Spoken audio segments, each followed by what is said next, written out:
pong tropical depression ang binabantayang low pressure area sa loob ng Philippine Area of Responsibility. Ayon sa Pag-asa, huling namata ng bagyong Krising sa layong 725 kilometro sa silangan ng Virac Catanduanes. Naku sa inyo, ha? Kuyang Governor Patrick.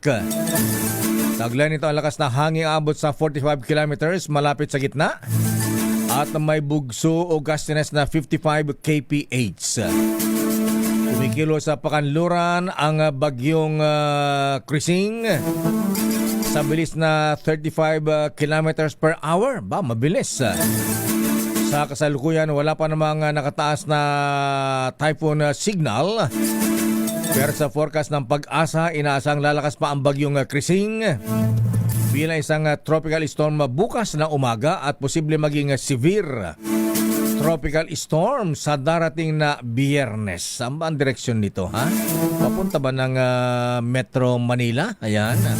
Pakanluran So papuntang ano ito, ha? Bicol, papunta ng Batangas, Palawan, Mindoro area.